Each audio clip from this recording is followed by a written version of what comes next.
Fenômeno UFO. Uma janela para o cosmos. Em escala cósmica, somente o fantástico tem a possibilidade de ser verdadeiro. Fenômeno UFO. Apresentação: Luiz Ricardo.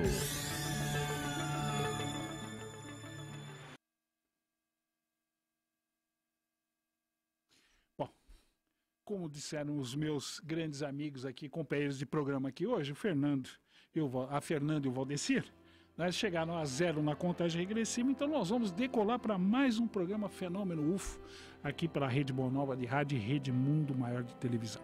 Então, com muito carinho, o trio de hoje aqui, a Fernanda, o Valdecir e eu, vamos com muita alegria fazer aquela visita carinhosa em vossos lares, através dos prefixos 1450 e 1080 kHz, a Rádio Boa Nova de Guarulhos e Sorocaba, ambas no estado de São Paulo. Também com muita alegria e carinho, vamos chegando em vossos lares através da nossa co-irmã, Rádio Cidade, 870 kHz, que cobre as regiões de Juazeiro, na Bahia, e Petrolina, em Pernambuco. Também vamos marcando presença em vossos lares através da Parabólica Internet e Reprise, né? Reprise do programa pela rádio, amanhã mesmo às 22 horas, pela Rede Mundo Maior de Televisão, sexta-feira às 19 horas. Né? Você acompanha o programa de hoje. E você também pode nos acompanhar pelo Facebook, pelo WhatsApp, também pelo YouTube, né? Todas essas mídias, né? Você também pode nos acompanhar aqui o programa Fenômeno UFO. E você pode e deve participar aqui conosco. Você tem vários modos de fazê-lo, todos eles muito simples. Você pode fazê-lo direto, ao vivo, no ar, pelo 0800 979 5011. É o número do ouvinte, ligação gratuita.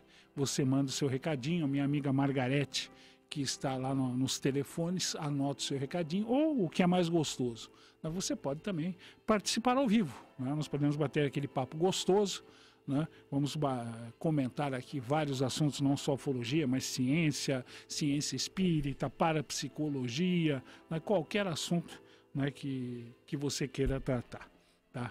Então você pode também mandar o seu e-mail para nós através do e-mail do programa, que é o e-mail do ouvinte aqui, ouvinte@feal.com.br. Daí também tem o fenômeno UFO, @feal.com.br. Você envia o seu e-mail aqui para nós, tá? Você também pode entrar em contato conosco pelo WhatsApp, que é o 996433827. Vou repetir o WhatsApp aqui, 996433827. Você também entra em contato aqui conosco, o Fenômeno UFO. Então nós vamos acusar as participações, né? Vamos aqui às participações de hoje.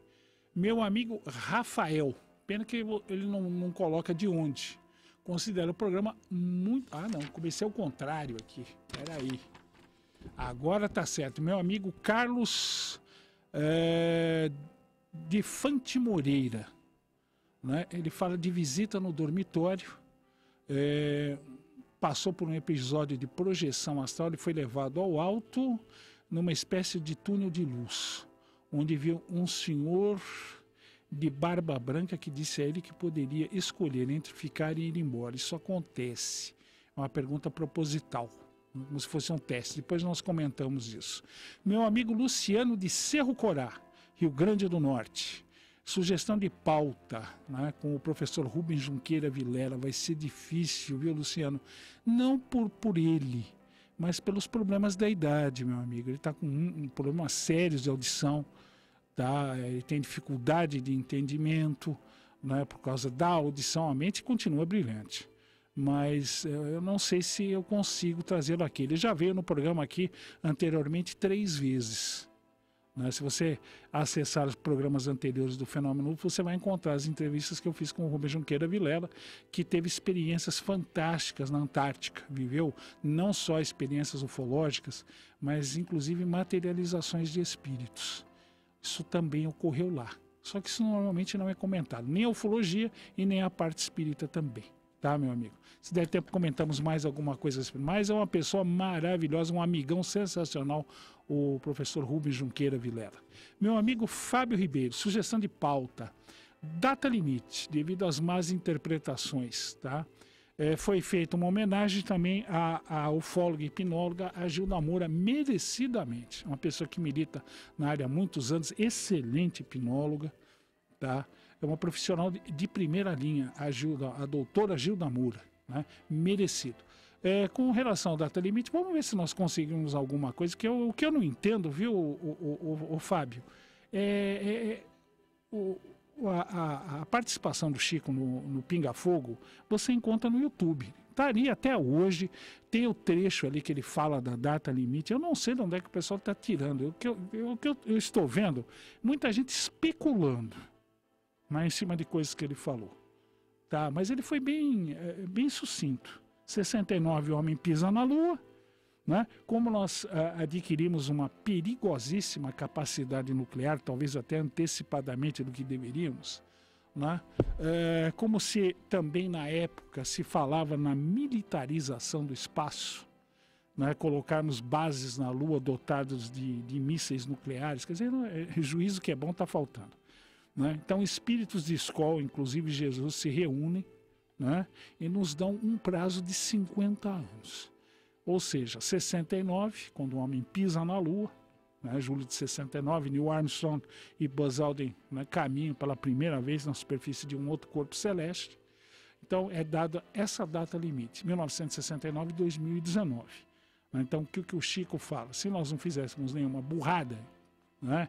Muito provavelmente, ou quase com certeza, uma guerra nuclear que destruiria praticamente a nossa civilização, nós entraríamos num período de paz e prosperidade, né? E numa etapa posterior começaríamos a ter contato com civilizações de outros mundos. É só isso que o Chico fala.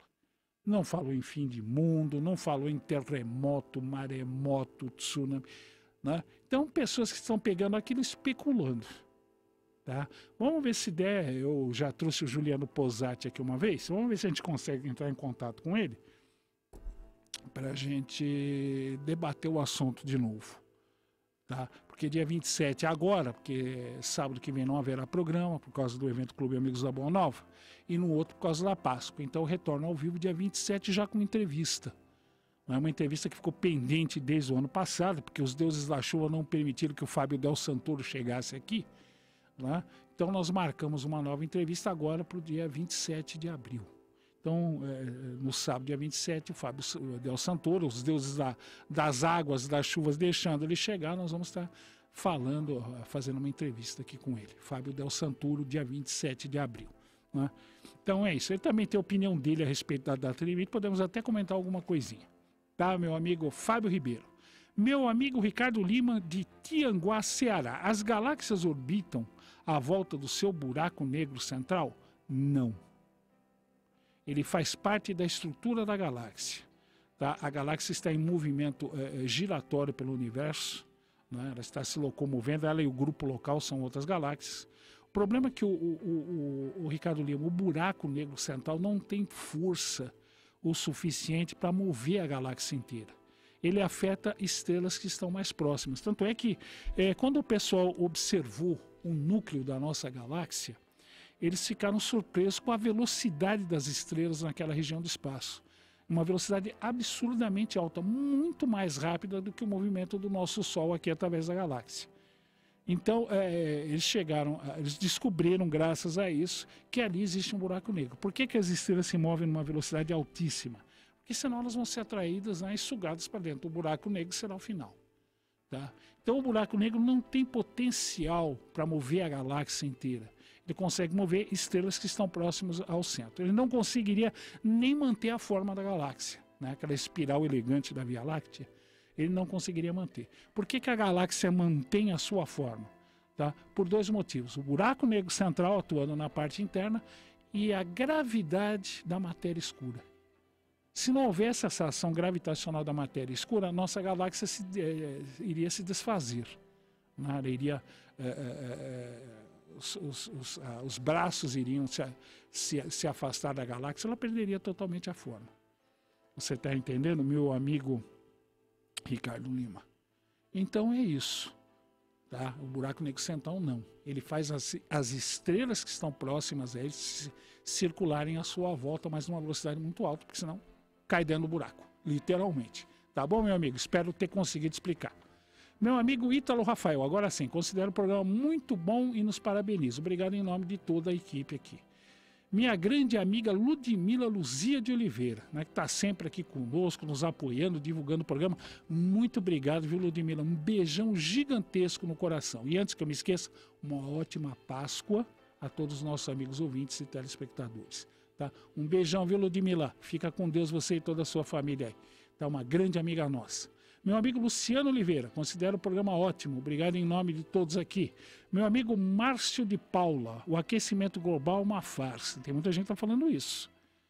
Tá? E se acontecer aquilo que eu falei semana passada, né, por causa da baixa atividade solar, as temperaturas mundiais caírem, babau tese de aquecimento global. Aí a tese dos climatologistas do efeito dos nossos oceanos absorverem, né, o carbono quando esfriam e liberarem quando esquentam, pode ser a realidade. Aí tudo isso que está sendo falado de catástrofes globais, aumentos drásticos de temperatura, não vai acontecer. Aí eu quero ver. Porque eu sei que tem muitos interesses econômicos por trás dessa brincadeira aqui. E envolvem o nosso país, porque o nosso país é um grande celeiro agrícola. E eu já sei, porque a gente que estuda economia, a gente acaba acompanhando um pouco, né? Vai haver um aumento de demanda por alimentos de 20% no mundo. E o pessoal não vai querer que outros entrem nessa brincadeira, principalmente o nosso país, que tem uma agricultura de ponta. E eu já falei aqui, o Brasil, entre os países, é o que mais preserva suas áreas verdes. E isso não é dito pelo governo brasileiro, não, é pela própria NASA. Nós conservamos mais do que Estados Unidos, do que Europa e Ásia.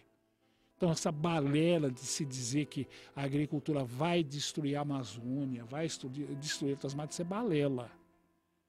Muito cuidado com isso aí. Há outros interesses atrás disso, comerciais, até políticos. Hoje não dá para entrar em detalhes aqui. Eu estou pensando em trazer até uma pessoa especializada nisso para tentar entrar em contato. Tá? Aí a gente pode até debater isso com mais profundidade. Vamos lá, você fala aqui que no Rio Grande do Sul, não, isso aqui é outra, não, isso é outra tese. Né? Agora, meu amigo Sidney Sonob fala a respeito do planeta Gliese 581c, se seria similar à Terra. Pode ser.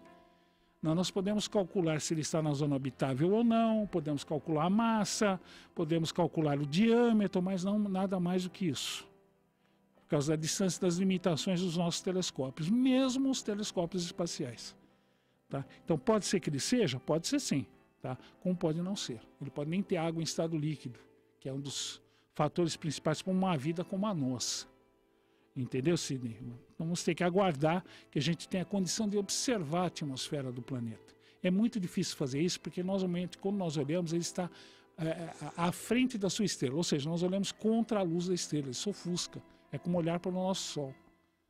Então, complica muito a gente enxergar um planeta. A distância e o ofuscamento causado pela luz da estrela. Tá bom, meu amigo? Meu amigo Fernando Santos, ele não acredita ele acredita, no resfriamento global e diz que a cada ano, no Rio Grande do Sul, o inverno fica mais rigoroso. Mas aí precisa ver, Fernando Santos, a questão de microclimas. Quer ver? Eu vou te citar um exemplo aqui. Vamos pegar uma cidade como São Paulo, tá? Cidade aí de 12 a 15 milhões de habitantes, tá? Não temos terra exposta, então quando chove não há absorção de água, portanto não pode ocorrer evaporação, que vai ajudar a refrigerar a cidade. Poucas áreas verdes, tá certo? Cimento e concreto à vontade. E outro detalhe, quantos carros e ônibus e caminhões tem em São Paulo? São milhares. Então você imagina, milhares de motores de combustão interna, seja ela gasolina ou diesel ou álcool, pouco importa, gerando calor. Então, existe um microclima na cidade de São Paulo. Né? O que ocorre nesse microclima? mais calor, a cidade fica mais quente por esses motivos. Entendeu? Precisa ver a sua região, como ela é, quantidade de terra exposta, quantidade de verde, região serrana ou não, tem uma série de fatores que podem fazer com que o inverno nessa sua região seja mais rigoroso do que em outras, que não possuem a mesma quantidade de áreas verdes, que estão mais próximas ao nível do mar, que têm grandes quantidades de cimento e asfalto, pouca arborização e vai por aí. Então, o que pode acontecer na sua cidade, o meu amigo aqui, o Fernando dos Santos, pode ser um microclima, uma coisa ligada a essa região onde se encontra a sua cidade. Entendeu, meu amigo? Não que o planeta esteja esfriando ou esquentando como as Nações Unidas apregoam. Esse vai ser o grande teste do que as Nações Unidas apregoam. Se realmente as temperaturas baixarem, meu amigo, está vigorando outros interesses que não os climáticos. E aí tem outra coisinha atrás, falando em termos de economia e política. Tá bom, meu amigo? Vamos aguardar. Não é? A justiça divina, ela ocorre sempre. A nossa justiça é falha, mas a divina sempre se manifesta e exerce seus efeitos. Vamos aguardar. Não é verdade? Que a verdade vai prevalecer. Tá bom, meu amigo? Então, são as notícias de ciência de hoje. Tem coisas que podemos comentar depois, mas tem outras questões da semana passada que eu ainda não consegui terminar. Então, nós vamos estar comentando aqui. Tá? Queria dizer que esse programa faz análise de fotos e filmes. E dia 13, próximo sábado, ali no Prisma Eventos, ali na viaduta do outro lado da pista, em frente ao Shopping Internacional de Guarulhos, na rua João Cavalari, é o 13º encontro, Clube Amigos da Boa Nova. Né? Nós vamos estar todos lá, todos os programadores, né? Vai haver palestras, né? Vai haver muita coisa. Né? Vamos poder conversar ao vivo em cores, como a gente faz todos os anos. É um evento muito gostoso. Então, vá. Né? Compre o seu ingresso, você pode pegar mais ingressos para mais pessoas se você for associado ao clube. Tá? E isso nos ajuda muito. Né? A fundação, a rádio, a TV sair nessa fase tão difícil que nós atravessamos. Então você vai se divertir e ainda por cima tá, de quebra ainda está nos ajudando. Então conheça essa iniciativa 0800 12 18 38. Você vai conversar com as simpáticas moças do clube e elas vão te informar tudo direitinho, coisa que eu não tenho tempo aqui. Tá, 20 minutos já se passaram, né, voando. Então você não dá tempo da gente trazer os assuntos que nós trouxemos aqui hoje. Tá, eu vou pedir desculpas, né, não vai haver imagens hoje por culpa minha. Tá? Eu esqueci o pendrive para minha amiga Fernanda Lima passar as imagens do programa de hoje. Então hoje o programa vai ser sem imagens por culpa desse que vos fala aqui. Tá? Então vamos lá. Clube Amigos da Boa Nova, 0800 12 18 38. Converse com elas. Bom, nós temos notícias de ciência aqui hoje, né? E as imagens eram tão bonitas. Puxa, dói o coração. Uma burrada aqui. Mas a primeira aqui, né, fala de astrônomos, o que eu achei muito legal, né, que foram astrônomos brasileiros. Olha que coisa legal, né? Quando perdão. Olha que coisa bonita. Quando se dá condição aos nossos cientistas, como a coisa flui. E astrônomos brasileiros descobriram um planeta 15 vezes maior do que Júpiter e duas curiosidades. Primeiro, ele orbita duas estrelas. Ele está ligado a um sistema binário. A primeira estrela é uma estrela morta, é uma anã branca. Como é que se sabe que uma anã branca é uma estrela morta? É o que vai acontecer com o nosso Sol. Quando o nosso Sol chegar ao fim da sua vida, ele não vai explodir como uma supernova, porque ele não tem massa, tamanho para isso. O que ele vai acontecer? Ele vai primeiro se expandir, né? Vai engolir os planetas, talvez até Marte, mais ou menos, ou talvez até Júpiter. Esses planetas vão ser literalmente engolidos pelas camadas externas do nosso Sol.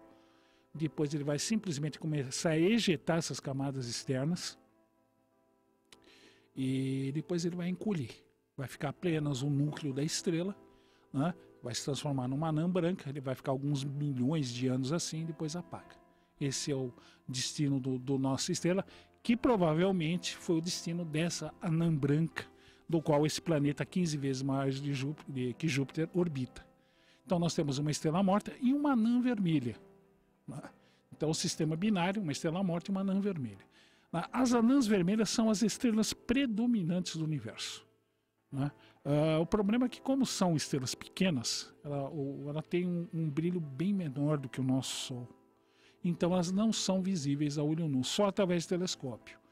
Se fosse possível vê-las a olho nu, nós veríamos uma miríade de pontinhos de luzes vermelhas no céu. Mas nós não vemos. O único ponto vermelho que nós vemos no Sol é Marte, e olhe lá. Então as anãs vermelhas, as estrelas anãs, a gente não consegue ver. Outro detalhe curioso.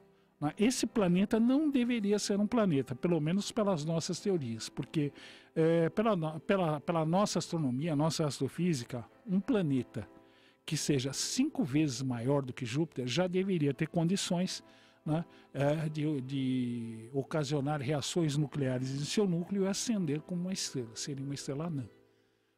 No entanto, esse 15 vezes maior continua um planeta. Por quê? Vamos ter que correr atrás. Ou seja, ele contraria aquilo que nós acreditávamos, mais uma vez. O que mostra como nós sabemos tão pouco do universo. Esse sistema binário, o código dele é KLC 10544976. É o código dele. Tá? E nós vamos ter que descobrir por quê. Os astrônomos brasileiros pesquisaram por um período de praticamente 4 anos até chegar à conclusão de que ali havia um planeta gigante, partícipe desse sistema binário. Nós vemos quando há condições, os nossos cientistas atuam de maneira decisiva. Parabéns à equipe de astrônomos brasileiros que fez a descoberta. A NASA pretende lançar uma missão até o planeta Netuno, que por enquanto, como o Plutão foi rebaixado, é o último planeta do sistema solar. Nós pretendemos mandar uma sonda a Netuno entre 2020 e talvez 2023. Ela vai ter umas particularidades, ela vai ser uma sonda movida a energia nuclear. Porque a energia solar, os painéis solares a essa distância não são mais efetivos. Eles não captam a energia solar o suficiente para fazer a sonda funcionar. A energia solar só funciona até Marte. Além disso, o engenho vai ter que se utilizar de um sistema de energia nuclear. E o Urano tem uma série de particularidades. Ele e Netuno, estou falando de Netuno, o planeta aqui é Netuno. Netuno e Urano têm características muito parecidas. Eles têm quase o mesmo tamanho. Um tem pouco mais de 50 mil quilômetros de diâmetro, o outro tem 49 mil. Os dois têm a mesma cor, azul. Alguém poderia perguntar, mas por que eles são azuis? Por causa do metano na atmosfera.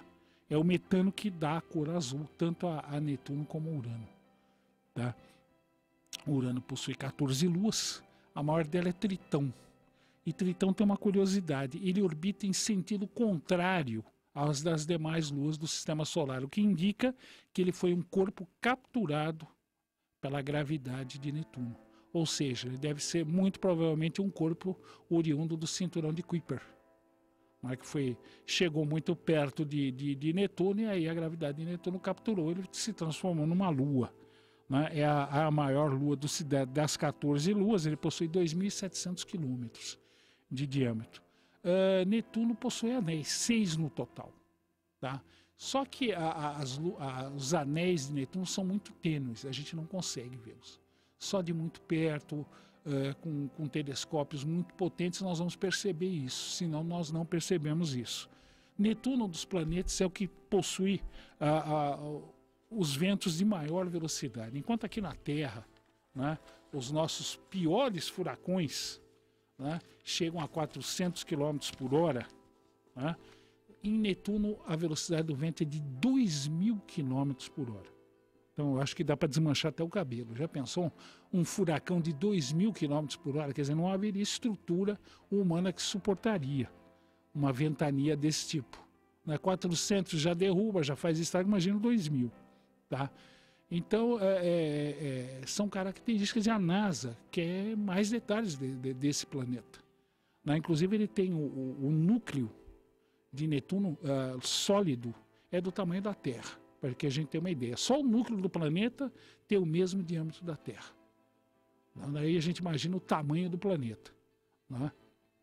E olha que ele é o terceiro do sistema solar. Júpiter é maior do que ele, Saturno é maior do que ele, vem Netuno e depois Urano.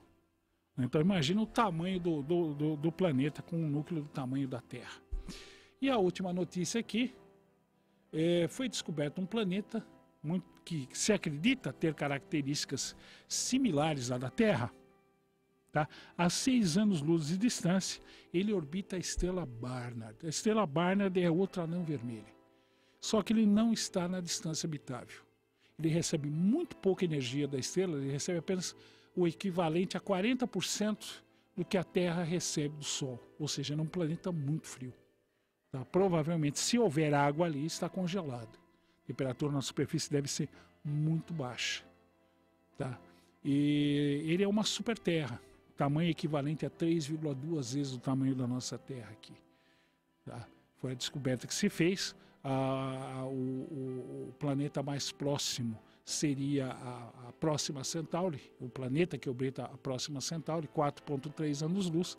Né? Esse planeta se encontra, essa super-terra, a 6 anos-luz daqui.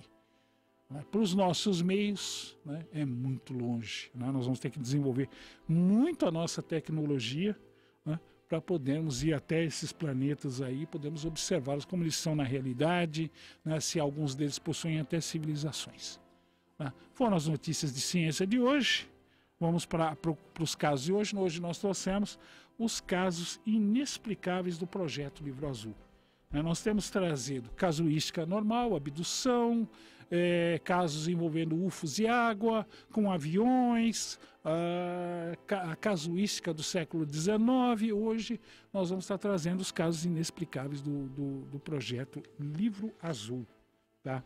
E o primeiro caso de hoje ocorreu no dia 31 de julho de 1948, tá? Às 8 horas e 25 minutos da manhã. Né? Ele ocorreu na cidade de Indiana, no estado de Indianápolis, onde tem as famosas 500 milhas de Indianápolis, da Fórmula Indy. Né? E as testemunhas foram marido e mulher. Né? O senhor e a senhora Vernon Roberts. O senhor Vernon era eletricista de profissão. Eles observaram um objeto em forma de cúpula. Tá? Eles calcularam o tamanho do objeto como tendo 6 metros de diâmetro e uma espessura ou altura entre 1,80 m e 2,40 m. Ele tinha a cor branco opaca, ele seguiu a linha do horizonte, isso é um detalhe importantíssimo numa observação ufológica, o que descarta a possibilidade de um corpo celeste, um objeto natural. Tá? E ele fez o trajeto do horizonte de leste para oeste e de oeste para leste, ou seja, ele foi e voltou em alta velocidade. Então, o pessoal da Força Aérea Americana teve que classificá-lo, né, contra a vontade, lamentavelmente, como um objeto voador não identificado. Tá? O segundo caso aqui ocorreu em julho ou agosto de 1948. Ali um senhor correu nos céus da cidade de Marion, na Virgínia, e a testemunha foi o senhor Max Abbott. Era um piloto civil. Ele estava a bordo da sua aeronave, um Bellanca Cruzeiro. Um Bellanca é um avião monomotor, né, já antigo, a gente trouxe até a imagem, infelizmente, né? E para 4 pessoas, eles estavam num voo normal, na faixa aí de 3.000 pés, mais ou menos, pouco mais de 1 quilômetro de altura, quando ele observou um objeto extremamente luminoso. Ele ficou observando o objeto, e antes que ele pudesse imaginar qualquer coisa, o objeto subiu e disparou numa velocidade alucinante e sumiu de vista.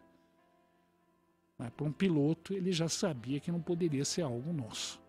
Mesmo os primeiros jatos daquela época já existiam, faziam aí 800 km por hora, jamais subiriam numa velocidade e sumiriam de vista em segundos. Então ele já sabia que era algo incomum. Né? O senhor Max Abbott. Tá? O objeto foi descrito como luminoso, tá?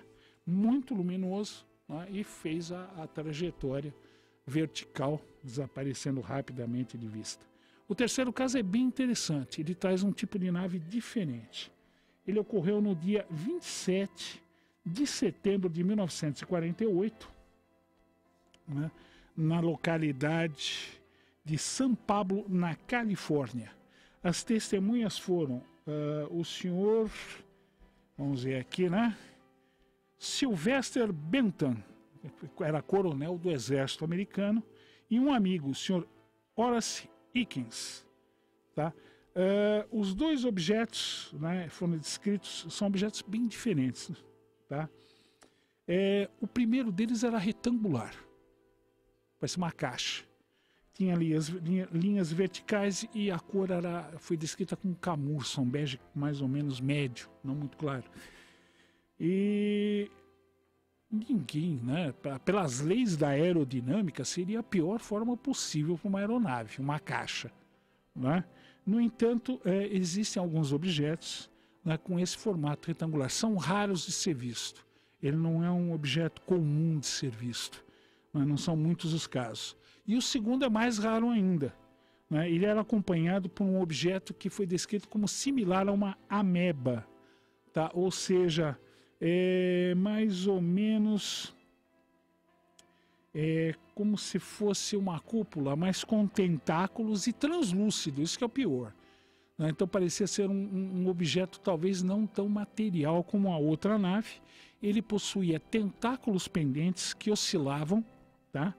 E eram tentáculos longos, segundo as testemunhas, e os dois objetos se moviam, o retângulo à frente e a falsa ameba atrás, em alta velocidade. Esse objeto é descrito muitas vezes como ameba, é um objeto muito raro de ser visto. Tem ufólogos que acreditam que talvez não seja nenhum objeto, mas talvez alguma forma de vida, tá? Ele é muito raro de ser visto. Alguns casos tratam desse tipo de objeto, sempre com apêndices ou tentáculos ou cabos pendentes. Qual seria a função deles? É uma boa pergunta. Mas será que eles coletariam dados da nossa atmosfera? Esses tentáculos teriam essa função? Seriam algum tipo de antena que coletaria dados da atmosfera para estudo desses seres? Né? Fica a questão aqui. Ou se seria algum tipo de forma de vida, a vida é um negócio tão fantástico, é muito difícil impor limites para a vida, o seu alcance, as suas formas, onde ela pode e não pode surgir, onde ela deve e não deve surgir, então nós não temos nem ideia, dos potenciais que a vida possui, em termos de desenvolvimento pelo universo aqui. Foram os casos de hoje, pendentes casos do projeto Livro Azul, inexplicáveis, tá? Existem outros, aos pouquinhos nós vamos trazendo aqui, para os nossos amigos e telespectadores também. Eu deixei aqui, vamos ver se eu racho aqui rápido aqui,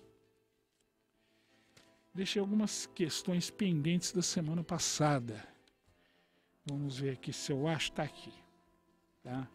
Eu estava, inclusive, comentando aqui, vamos ver aqui se eu acho, vamos ver aqui a questão, do meu amigo Fernando Santos, a respeito de universos paralelos. Eu falei de linhas do tempo, Então, cada universo, meu amigo Fernando, teria uma linha do tempo, Agora, a física fala numa medida de universo. Vamos tentar colocar isso de uma maneira mais simples. Nós temos a nossa realidade aqui, o nosso universo, por exemplo, onde Hitler perdeu a guerra. É um exemplo. Numa outra realidade paralela, Hitler pode ter ganho a guerra. E esse planeta vivia sob o regime nazista. Um exemplo. Poderia haver muitos outros, Kennedy não ter sido assassinado, o Gandhi não ter sido assassinado, ou talvez o Cristo não ter sido crucificado. Tá? Então, o que acontece? Seria um universo com várias possibilidades, ou várias linhas de tempo possíveis. Tá? Isso é teoria. Tá? E o que determinaria essas linhas do tempo seriam nossos atos atuais. Tá, hoje eu estou aqui falando com vocês pela Rede Mundo Mara Televisão, pela Rede Boa Nova de Rádio, numa outra realidade, dependendo do que eu tivesse feito aí alguns anos atrás, eu poderia estar trabalhando num banco, ou numa empresa privada, ou sendo funcionário público, não sei. Né? Seria uma possibilidade dependendo das minhas escolhas no pretérito. Né? Poderia levar a essa possibilidade no futuro? Poderia. Isso é uma tese, não é uma verdade absoluta. Foi o que eu falei aqui. Né? Para muitos cientistas, o tempo ou não existe, ou é uma ilusão criada pela nossa mente. Nós, na realidade, ainda não sabemos ao certo o que é o tempo. Ele é muito importante para nós precisamos medi-lo para as nossas atividades do dia a dia, né? para as nossas atividades agrícolas, por exemplo, tá? Para outros tipos de atividade também. Então, ele é fundamental para a nossa existência. Agora, se ele é uma realidade ou não, se ele é uma ilusão ou não, nós só vamos descobrir com o tempo. Tá? Com relação, você falou a outras linhas de tempo. Nós pegamos, eu falei na casuística de 1897, deixa eu só tomar um pouquinho de água. Nós vemos seres que pilotam naves avançadíssimas, descem nos Estados Unidos em 1897 e conhecem o nosso dinheiro, conhecem os nossos costumes, né, o nosso modo de vida. Né? Vamos dizer que sejam viajantes do futuro. Aí nós poderíamos usar até aquela série O Túnel do Tempo, por exemplo, como exemplo. Tá? Eles provavelmente seriam treinados, teriam conhecimento do nosso tipo de vida para não interferir. Né? Para não mudar as nossas linhas, os fatos das nossas linhas de tempo. Tá? Então, normalmente, esses seres de 1897 nunca deixavam a pessoa ver muitos detalhes da nave, nunca traziam muitas informações. Falavam coisas simples, né? Mas nada de excepcional. Então, se esses seres, que eram praticamente idênticos aos humanos, na maioria das vezes, né, que vieram nos Estados Unidos em 1897, né, poderia muito bem, né, ser representantes de uma civilização no futuro ou até da nossa própria Terra no futuro. Então eles teriam que ter um treinamento apropriado para não interferir, para não mudar o tempo. Foi aquilo que eu falei. Né? Eu poderia voltar no tempo, né, naquela situação que estava o Hitler e o amigo dele, e chegar para aquele soldado ou americano, ou eu não sei qual a nacionalidade dele, que matou o amigo do Hitler, atirou nele, poderia chegar e dizer o seguinte: não atire nele, atire no outro. E eu mudaria a linha do tempo. Né? Talvez não existisse nazismo, não sei. Né? Ou fosse muito diferente do que foi. Quer dizer, não dá para extrapolar. Alguns cientistas dizem que não é possível interferir, ou seja, não é possível você alterar a linha do tempo. Ou seja, eu não conseguiria, por exemplo, fazer com que aquele soldado atirasse no amigo em vez de atirar no Hitler, aliás, no amigo do Hitler, atirasse nele. Ele iria fatalmente atirar naquela pessoa, ou seja, o amigo do Hitler, e o Hitler sobreviveria. Então, alguns cientistas acreditam que mesmo que nós humanos voltássemos no tempo, nós não conseguiríamos interferir. Entendeu? Então, isso é tese, meu amigo, tá? Então, nós ainda conhecemos muito pouco a respeito disso. Foi o que eu falei aqui. O que nós sabemos de universos paralelos, a TCI mostra isso. Mas não tão em detalhes que a gente possa ter dados a respeito dessas questões, pelo menos dados objetivos. Eu chegar a dizer, não, olha, o Fernando, é assim. Tá? Ou é assado. Entendeu? Então eu não saberia como te dar uma resposta positiva. Então eu só estou teorizando aqui com você.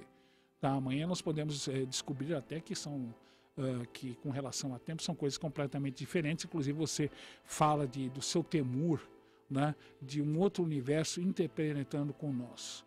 Precisa ver a frequência desse universo, se é igual a nosso ou não. Porque se for diferente, meu amigo, ele vai passar através e não vai fazer diferença alguma. Você está entendendo? É mais ou menos que nem a matéria escura e a matéria tradicional. Né? a matéria ela não interage, a matéria escura, com a matéria normal. Tá? A sua gravidade parece interagir, mas a matéria em si não. Você está entendendo? Então isso pode acontecer com um universo paralelo? Pode. Ele pode passar o nosso até interpenetrar, mas não causar efeito algum. Tá? Se a descoberta daquelas luzes, né, que o cientista foi isolando, né, o ruído do universo, tudo, até não ter nada, e acabou tendo a surpresa de encontrar essas luzes no nosso universo, que ele acredita ser num universo paralelo. Tá? Então, se isso for real, bem entendido, esse universo pode atravessar e nada acontecer, ser de uma frequência diferente. Tá? É mais ou menos que nem frequência de rádio. Né? As rádios trabalham em frequências diferentes. Não é isso? A rádio aqui Boa Nova é 1450 AM. Nós temos outras rádios AM em outras frequências. Então elas coexistem sem interferência, são frequências diferentes. E isso pode estar ligado ao universo também. Isso também pode acontecer. Não é impossível. É teórico, Fernando? Com certeza é teórico.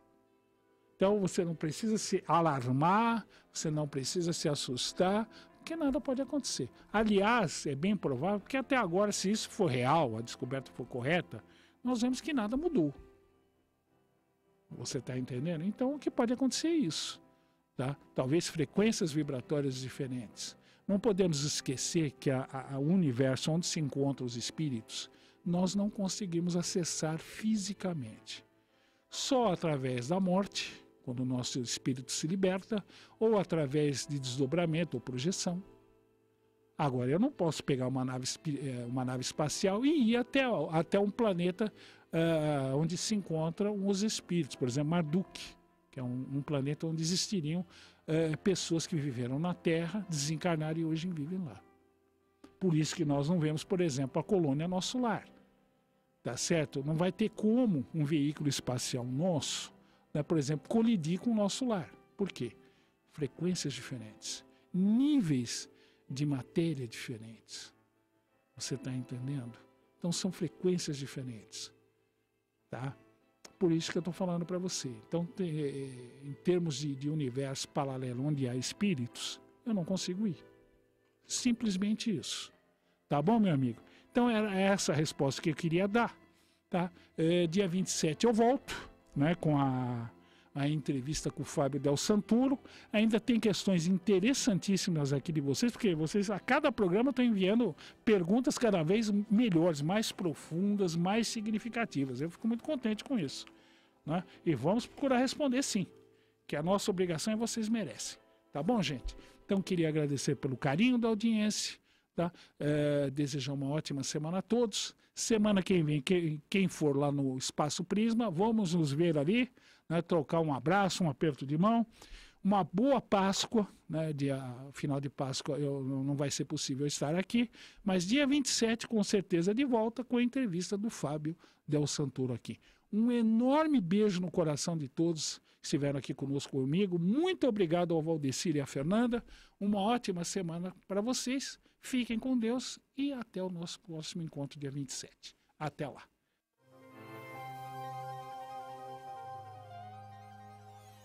Fenômeno UFO.